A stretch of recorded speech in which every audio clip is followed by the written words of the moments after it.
Anyway, how's everybody doing? Hey, just want to give a shout out. Thanks again to one of my first sponsors, Super Clean and Hypa. Hypa is actually the first sponsor I've got. So anyway, thank you very much. I appreciate that, and I'll be making videos on them shortly. I made some Hypa videos already, so don't forget, hit the like button and subscribe, and you'll be notified of all the new videos and content and lawn care industry types of things that happen. Who knows, something new you might learn.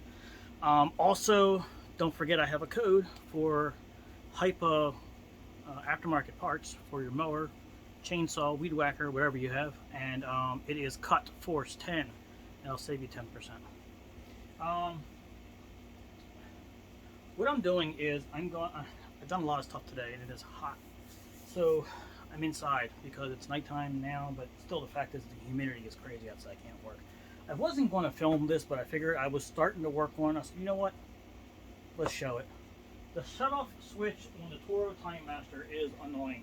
Okay, you have to hold the button in, wait for it to shut off, and you think you got it. You let go, and oh, it started up again. You got to push it down again. I don't know why they did that. It has to be some kind of safety issue. Maybe it's to make sure that everything shuts down, blades, and all before you move, and not it run over you or hit the blades. I'm sure there's a reason for it. But a lot of people, I've seen some other people do this, and quite a few. And so I was going to do it myself because the customer gave me actually one of these, and I'm actually wearing the shirt that he gave me too. So it's just coincidence. Anyhow, so anyway, shout out to Rob. Thank you very much. This is a shutoff switch, which mine actually broke. So I just yanked it out so I can touch the two wires together just like this to shut them off. You know how it is. One day goes by, another day goes by, nothing gets done. So this was just supposed to be just to rig it up really quick, but I might as well make a video about it. I put some duct tape there to hold it for now. These are the wires. They go up in here. There's an on-off switch. If you're doing this, you know what it looks like, but just for everybody. That is a shut-off switch. Now what I did is I already pried this off with a screwdriver. Okay, this cap comes off. You don't need that anymore. This is the part you have to get out. It comes out very easy. I can't do it with one hand, but you get a screwdriver in there and you can pop this side up and then pop that side up and it just comes right out. So I'm going to do that really quick.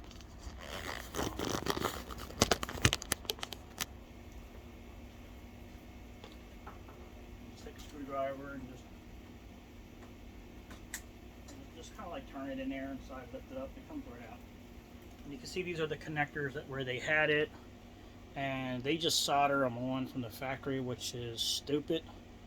They should have connectors. They actually used to have connectors. Now they just soldered them on.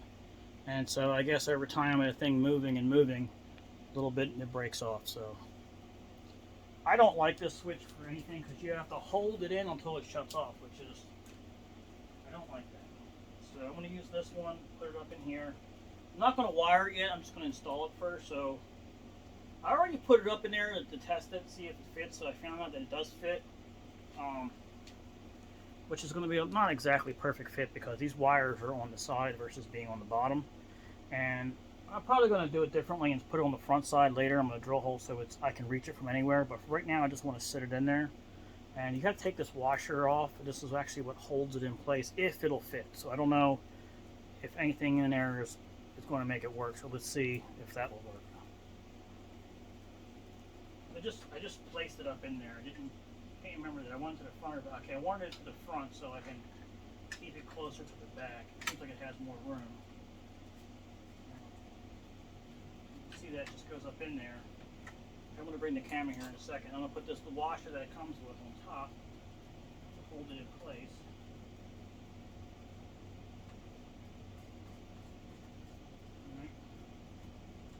Okay. So that's probably not going to work. Alright, so the washer barely grabs here, but what I did is, if you saw my video where this is nuts, where I was just going through a bunch of bolts in a can, so I don't have to dig through a can, and I said I don't have to go to the store anymore because I know I have a warehouse of parts. Well, I use these things. I get these. I've gotten at Harbor Freights, and you can also get them at Home Depot. A little bit more expensive, but I just get the ones there at Harbor Freights. But anyway, so I open this up. These are all the bolts. I didn't finish that video properly. These are all the bolts that were separated. And so you can see how I did that. All similar. I actually used one of these to fix my trailer today, the door. But here's are the washers. So let's go put some washers here. There's one. There's one. So see, these are all like metal screwed bolts and everything. And I don't even know what these are for, but I'm sure I could find a use for it one day. Actually, this one might be able to use to clip the wires on the side. Anyway. So I'm going to try one of these bolts, washers over here to hold these. See which one. I think this one. I don't know why that bigger one looks like it might be the better one, but I'm gonna try both of them out. So let's see that real quick. All right. So I'm gonna take that out. Take the washer off. Use the nicer one. Okay, doesn't quite go over thing, so use this one. Got a little bit bigger hole. Wow, it's bigger than what it's supposed to be, but that's okay. I can make that work for now. Take that one there.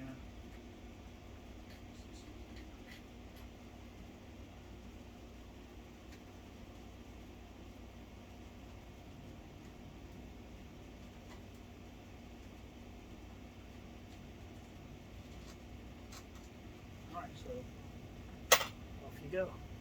Take a look at this. Free material from a trash out. Washer.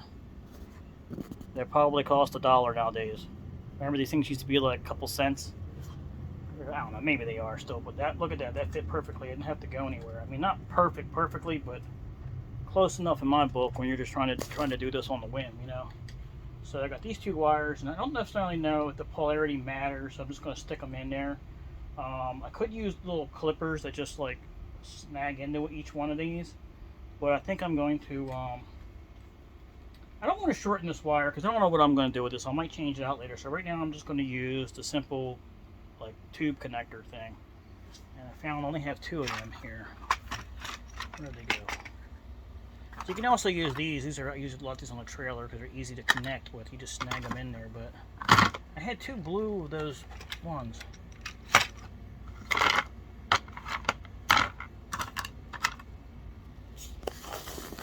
I gotta find them again. I just found them. I don't know what to do with them. Oh, here they are. I sat it off to the side there because I stopped what I was doing and I wanted to show you guys. So just using these two blue connectors. I would prefer to use the red ones. I think they're a little bit better for the diameter, but this is fine. So what you do is you just strip the wire on each one just enough to fit it in there, and then you just crimp this. And it even has a color code here for which one you should use. That one's a blue one. And then you go down to where the metal is, not on the end, on the inside where this taper is. You just crunch each side. You just crimp them. They hold. Put them right there. Just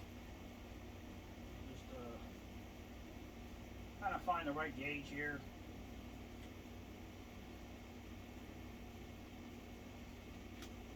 There you go.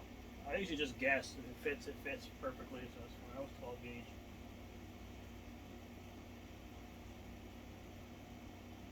Kind of pinch it and twist it back and forth a little bit and then pull it out. Now these look like they got a thicker wire around them, so I'm going to go to the 10.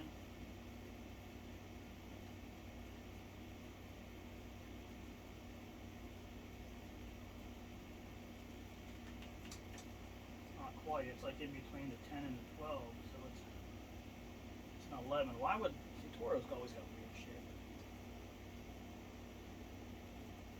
Actually, you know what that is?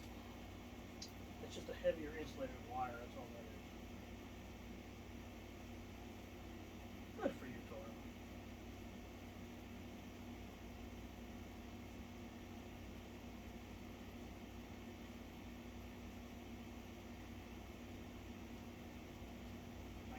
This is one of the cheapest tools for this. There's nicer stuff out there, which I recently found out. Didn't even know it existed. there you go. I'm going to take with these blue things on here. Now I got to make sure I don't get stupid and put the same one to the same one. So obviously the bigger one is the smaller to the smaller one. Take your finger and just kind of twist them a little bit. You know, always do that. Proper way, I worked as an electrician for a little while. Proper way with anything is take a pair of pliers and twist them. But these are so damn tiny and small that I'm not building a house here. So what I do is I stick one on first and go ahead and secure it. One, and it pretty much stops where the insulation is. Take your marker and just take your crimper and crimp it in. Make sure it's in there.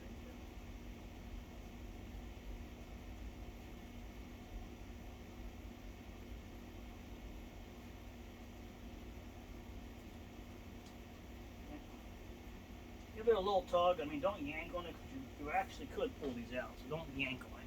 I'll bring the camera closer so you can see it. See there. Crimp that on. What I'll do is I'll crimp the other one on.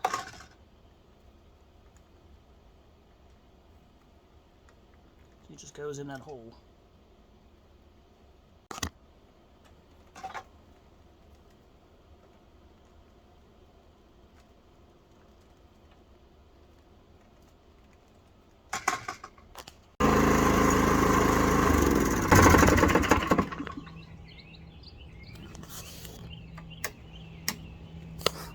There you go. It's all done. So we'll see how long that lasts. But I'll leave it there until it's, I feel like fixing it again.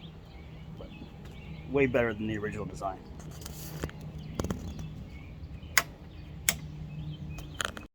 And don't forget to like, subscribe, and share. And Cut Force 10 is your code for 10% off Hypa parts. Check it out.